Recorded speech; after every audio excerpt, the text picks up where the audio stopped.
Hi friends, എല്ലാവർക്കും സ്മിതാസ് cooking വേൾഡിലേക്ക് സ്വാഗതം. ഇന്നുണ്ടാക്കുന്നത് വളരെ സിമ്പിളായിട്ടുള്ള ഒരു മെഴുക്കുവരട്ടിയാണ് കേട്ടോ. നമ്മളുടെ ചാനലിൽ എല്ലാം വളരെ സിമ്പിളായിട്ടുള്ള വിഭവങ്ങൾ തന്നെയാണ് ഉണ്ടാക്കുന്നത്.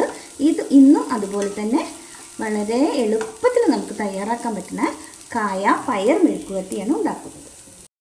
1/4 കിലോ പയറാണ് എടുത്തിട്ടുള്ളത്. നന്നായിട്ട് കഴുകിയതിന് ശേഷം ചെറിയ കഷ്ണങ്ങളാക്കി അരിഞ്ഞെടുത്തതാണ്.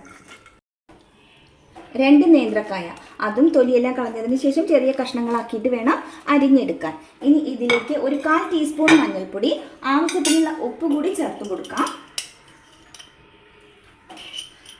ഒരു 2 ടേബിൾ സ്പൂൺ വെള്ളം. സ്റ്റവ് കത്തിച്ച് കൊടുക്കാം. നന്നായിട്ടൊന്ന് ഇളക്കി യോജിപ്പിച്ചതിന് ശേഷം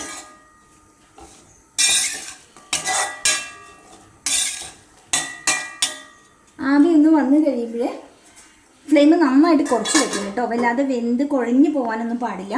ആവി വരില്ല, ഇങ്ങനെ തിളച്ച് വരുന്ന ആ സമയത്തിന് ഫ്ലെയിം നല്ലോണം കുറയ്ക്കുക. ഏറ്റവും ലോ ഫ്ലെയിമിൽ വെച്ചിട്ട് വേവിച്ചെടുക്കാം.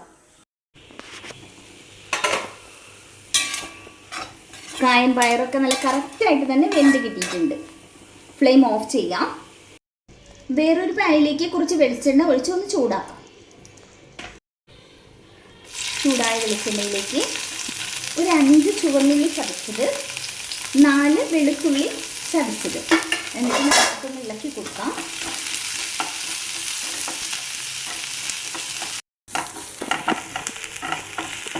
ഒരു 4 വറ്റൽമുളക് ചതച്ചത്,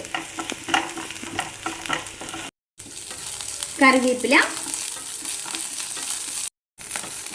നന്നായിട്ടൊന്ന് വഴന്നു വന്ന് കഴിയുമ്പോൾ നമ്മൾ വേവിച്ച് വെച്ചിരിക്കുന്ന കായയും പയറും ചേർത്ത് കൊടുക്കും. നന്നായിട്ട് ഇളക്കി യോജിപ്പിച്ചെടുക്കാം. വളരെ സിമ്പിളാണ് കേട്ടോ. നമ്മൾ ചോറൊക്കെ കൊണ്ടുപോകണം, ഓഫീസിലേക്കൊക്കെ പോവുകയാണെങ്കിൽ ചോറൊക്കെ കൊണ്ടുപോകാൻ എളുപ്പത്തിൽ തന്നെ നമുക്ക് രാവിലെ ഉണ്ടാക്കാൻ പറ്റിയ ഒരു മെഴുക്കുവരട്ടിയാണ്. ചാനൽ ആദ്യമായിട്ടാണ് കാണുമെങ്കിൽ സബ്സ്ക്രൈബ് ചെയ്യാൻ മറക്കരുത്.